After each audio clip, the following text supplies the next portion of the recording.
Uma história bonita, né, meu querido senador? Presidente, senhoras e senhores senadores, eu gostaria de convidá-los para refletirmos sobre a situação do idoso no Brasil. Para iniciar nossa reflexão, eu gostaria de dizer que vivemos um momento ímpar na revolução demográfica, pois a expectativa de vida mais do que dobrou nos últimos 50 anos, ascendendo de 33,4 no início do século XX para 74,9, ou seja, quase 75% atualmente, aliás, 75 anos atualmente, segundo o IBGE. Como podemos perceber, a pirâmide etária do Brasil está a se inverter.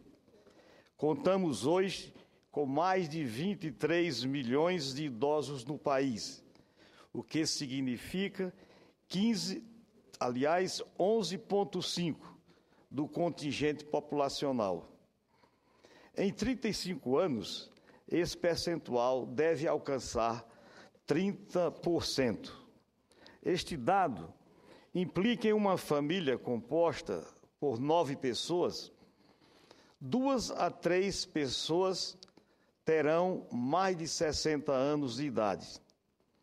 Isso demonstra a grande importância de estarmos atentos e sermos proativos para garantir uma vida digna e saudável para os idosos.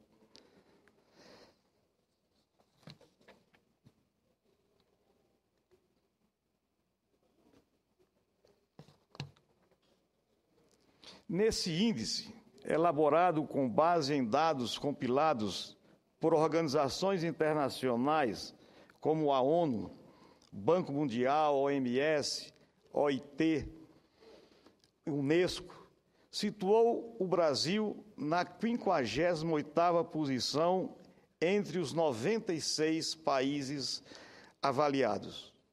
Ficamos atrás de todos os países da América do Sul, à exceção da Venezuela e Paraguai. A primeira posição é da Noruega, um país que tem tradição em políticas públicas voltadas para os idosos. Radical e conflito civil está apenas na 125ª posição no Índice de Desenvolvimento Humano, muito atrás do Brasil, que é o 79º. Enfim, os problemas desenvolvidos podem, talvez, ajudar-nos a elucidar essa questão, mas não podem servir de desculpa ou justificativa. Será, então, a deficiência da legislação a causa para o desmazelo que atinge os idosos no nosso país? Também não, senhoras e senhores senadores. Não necessariamente. Afinal, o Brasil já conta com extensa normatização a respeito do tema. Temos inúmeros artigos constitucionais relacionados ao bem-estar dos cidadãos, inclusive dos idosos. Temos direitos fundamentais do idoso, dispositivos de proteção penal do idoso, temas relacionados às leis da Política Nacional do Idoso, da Política Nacional da Saúde do Idoso, do Conselho Nacional de Direitos do Idoso, do Fundo Nacional do Idoso. Temos também o Estatuto do Idoso. Somos signatários de resolução da ONU sobre os idosos. Ao olhar negro, o conteúdo de todas essas leis chega às raias da quimera. Cito aqui o caput do artigo 10º do Estatuto do Idoso. É obrigação do Estado e da sociedade assegurar à pessoa idosa o respeito e a dignidade como pessoa humana e sujeito de direitos civis, políticos, individuais e sociais garantidos na Constituição e nas leis. Fazendo análise a reverso, veremos que o idoso é alvo de tratamento que denota privações, desrespeito, indignidade. Parece óbvio demais escrever palavras regulatórias dispondo que se deva tratar a pessoa com mais de 30 anos, aliás, mais de 50 anos, como se trata uma pessoa humana e um sujeito de direitos. Afinal, para que alguém não enxergaria o idoso como uma pessoa humana e um sujeito de direitos? É questionável ainda porque alguém não trataria o idoso como trata qualquer adulto. A velhice não é demência, é fase para o gozo da sabedoria, como disse anteriormente.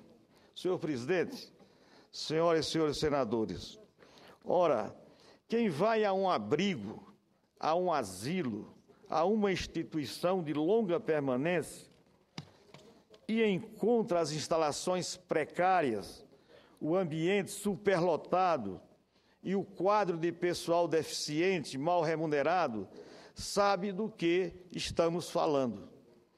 E no meu estado, o Piauí, infelizmente, a situação é ainda mais grave. No dia 7 deste mês de maio, a afiliada da Rede Globo do Piauí, a TV Clube, veiculou reportagem com os seguintes dizeres em destaque: Piauí possui a menor quantidade de abrigos para idosos do Nordeste. Os dados são do IPEA. São apenas 6 abrigos do estado, sendo 4 em Teresina, 1 em Parnaíba e um outro na cidade de Picos.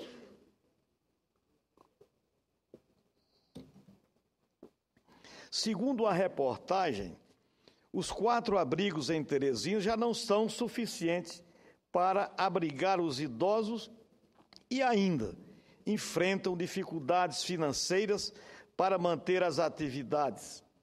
Essa situação não pode permanecer. Precisamos melhorar esse lastimável quadro piauiense. Em suma, vemos que não faltam leis sobre o assunto, mas que, mesmo assim, o problema da precariedade da vida do idoso persiste em nosso país. Nós temos idosos abandonados debaixo de pontes, senhoras e senhores senadores. Enfim, o que precisamos é pôr a mão na massa, trabalharmos e trabalharmos muito, concretizar a intenção do legislador para que os direitos dos idosos brasileiros não se tornem mero arrazoado de palavras bonitas. Em síntese, precisamos de políticas públicas, não só de mais políticas, mas também de políticas mais eficazes. Atualmente, já temos marcos estabelecidos de leis públicas voltadas à questão do idoso. São aquelas previstas pela legislação que mencionei anteriormente. A Política Nacional do Idoso, a Política Nacional de Saúde do Idoso são importantíssimas. A ideia é que, sobre esses marcos, produzam-se políticas públicas regionais para que sejam articuladas e atuem de maneira integrada com o mesmo fim, a concretização dos direitos sociais do idoso no Brasil. É principalmente nesse contexto que devemos atuar, avaliando, propondo e controlando as políticas públicas para a melhoria das condições de vida da parcela mais madura da população brasileira. Senhor presidente, apesar das dificuldades, nem tudo são más notícias. Nesta parte final deste pronunciamento, gostaria de elencar alguns exemplos de políticas e ações sociais exitosas para incentivar-nos com o otimismo. Veja, a Noruega, país que lidera tanto o índice de observação etária quanto o índice de desenvolvimento humano, dá um exemplo. Lá, o Estado incentiva a constituição de grupos focais com profissionais e voluntários especializados em diversas disciplinas para prover aos idosos tratamentos paliativos. A atuação em escala local é uma multiplicidade desses grupos. É um dos principais fatores para que o resultado nacional da Noruega seja tão expressivo. No nosso país, eu destaco ações praticadas em 2 estados. Na Paraíba, em 2014, criou-se o primeiro condomínio do país exclusivo para idosos, contando com unidade de saúde, centro de convivência, hortas, entre outras instalações. Naquele estado, atua também o projeto Acolher, uma ação social que beneficia financeiramente as instituições de longo prazo de internação. O projeto Acolher já auxiliou inúmeras instituições, possibilitando-lhes o aperfeiçoamento e a adequação da infraestrutura. E no meu estado, o estado do Piauí, especificamente, na Universidade Estadual, 2 são as iniciativas de destaque. A Universidade Aberta da Terceira Idade, que oferece cursos multidisciplinares sobre saúde, legislação, idioma, entre outros. E o Núcleo de Atividade Física da Terceira Idade, onde são ministradas oficinas de ginástica, dança, além de palestras, debates, excursões e festas. Os alunos recebem acompanhamento médico, orientação psicológica e outras aulas de atividades físicas para alunos dos cursos de medicina, psicologia e educação física. Por outro lado, a Universidade Federal do Piauí também desenvolve uma valorosa ação, o programa Terceira Idade em Ação. Este programa ministra cursos de extensão para a terceira idade com mais de 20 modalidades de cursos, a exemplo de hidroginástica, fisioterapia, informática, línguas inglesa e espanhola, direitos dos idosos, entre outros, ministrados por professores voluntários e alunos da graduação. Neste semestre, estão matriculados no programa mais de 300 idosos. Precisamos, senhoras e senhores senadores, lutar para fazer desses casos um exemplo, estendê-los como regra, para que nenhum idoso seja negligenciado em nosso país. É o compromisso do meu mandato. Como disse a doutora Carla Giacomin, ex-presidente do Conselho Nacional de Direitos dos Idosos, a defesa dos idosos precisa de uma mobilização permanente. E nessa seara que vou trabalhar aqui no Senado da República. Brevemente, vamos apresentar 2 requerimentos, senhor presidente. Um de audiência pública com especialistas sobre a questão do idoso e um outro de informações para obter dos ministérios competentes subsídio para o inventário e avaliação das políticas para o idoso em nosso país. Esses serão nossos próximos compromissos. Senhor presidente, gostaria de concluir meu pronunciamento com uma citação que, a meu ver, ilustra com poesia o ideal a que uma sociedade deve alçar seus idosos. Ela foi proferida por Kofi Annan, ex-secretário-geral das Nações Unidas. Abro aspas. Com o passar dos anos, as árvores tornam-se mais fortes e os rios mais largos. De igual modo, a idade, os seres humanos adquirem uma profundidade e uma amplitude incomensurável de experiência e sabedoria. É por isso que os idosos deveriam ser não só respeitados e reverenciados, mas também utilizados como um rico recurso que constituem para a sociedade. Vamos em frente, senhor presidente. Vamos trabalhar pelos idosos do Brasil. Muito obrigado, senhor presidente. Senador Eumano, quero parabenizar Vossa Excelência aqui nessa sexta-feira. Você vê como é interessante. Esse Senado debateu temas importantes sobre a juventude, sobre a educação, sobre a cultura.